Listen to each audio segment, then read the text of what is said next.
Now, a story we mentioned earlier, and just in case you missed it, GB News makes the front page of the Sunday Telegraph today. The headline reads, GB News boycott, a threat to democracy. Some advertisers seem to have succumbed to pressure groups who don't believe in everyone having a voice. In the article, the Digital Culture, Media and Sports Secretary, Oliver Dowden, said a free media is one that has a diverse range of opinions and voices. He adds, sadly, we can no longer take them for granted. Across the West, our values of tolerance and freedom of expression increasingly risk being undermined by a small but vocal minority. It's great for all of us here knowing that Oliver Dowden has leapt to our defence. And we are now joined by our political correspondent, Tom Harwood. Now, Tom, remind the viewers the kind of full context of how we've ended up here with Oliver Dowden having to take to the front page of a newspaper to defend our channel. Well, we need to go back really quite a few months when this sort of anti-GB News campaign started with a small minority of very online left-wing activists.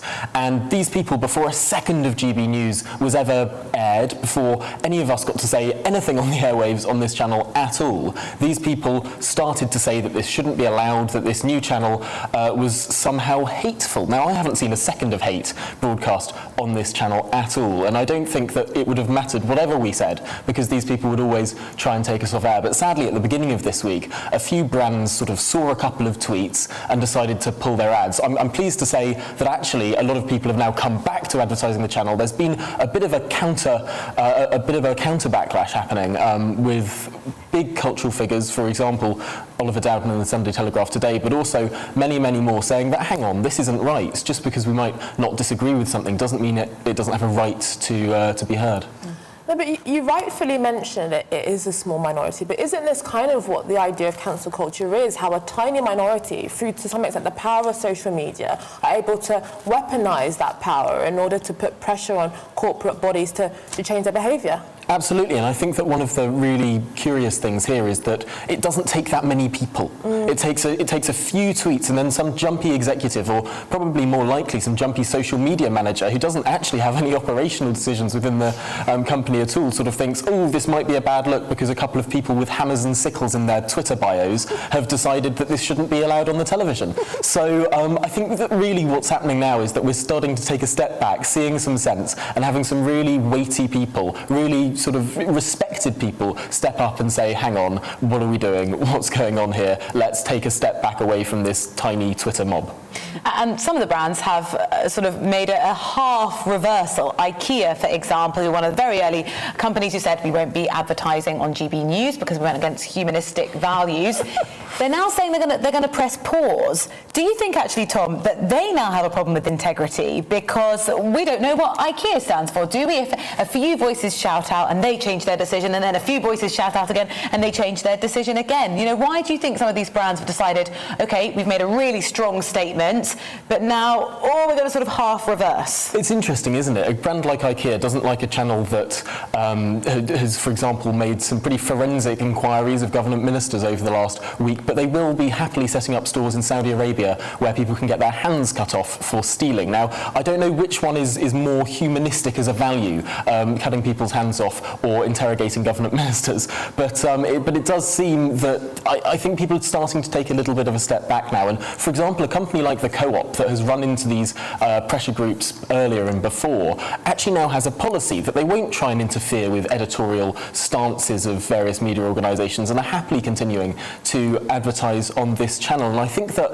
as time goes on, as we become more used to as a society these radical tiny groups of very online people trying to disrupt society, I think more and more companies will actually get a policy rather than trying to judge things case by case or panicking as so many brands have done. But I think what really this article shows today in the Sunday Telegraph is that the tide has begun to turn. Do you think this intervention from Oliver Dowden will impact maybe other brands that are slightly wavering at the moment, or this whole we'll see what the output's like before we commit to a spend? Do you think this kind of intervention will help us? I think certainly it can't not help, right? But also that as time has gone on, people have seen that we're pretty normal on this channel, right? It's not some weird wacko sort of fringe conspiracy outlet. This is a mainstream channel for the whole of Britain, and I think that the more days we've been on air, at 8 p.m. today we'll have been on air for a full week, and I think that the more that we've been on air, the more that people can see just how important it is that we are about and we are here.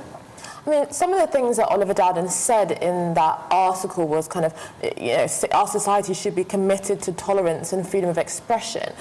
Do you think we're going to be seeing much more of a forthright commitment to those values from many ministers and people in government, as we've seen an increasing challenge to them over the last few years? Well, it's interesting. In this article, on the same breath as saying that we need a more pluralistic, a more sort of free speech-minded country, he goes on to plug his online safety bill, which is going through the Commons right now. The draft was published last month. Now, a lot of people on the sort of libertarian side of things think this is a terrible bill that actually limits freedom of speech and limits what people can do online. So it's a bit of a juxtaposition, actually. While the government's willing to talk the talk on freedom of expression, their legislation seems to be going a little bit the other way.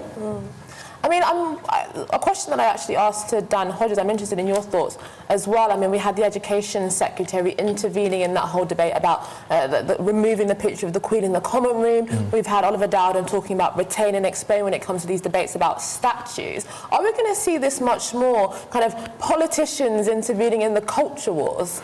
I think that it's a bit unfair on politicians to say that they have sort of gone out and sort of started these discussions, because ultimately they're responding to what people are talking about in the country. I think it would be very odd if a government minister, for example, didn't have a policy on tearing down statues. Statues being torn down, it would be very, very odd if a government minister didn't say, that's okay, that's not okay, this is what we're going to do as a response. So I think that ultimately politicians aren't really instigating this, but they're responding to an increasingly frantic culture war out there in the real country.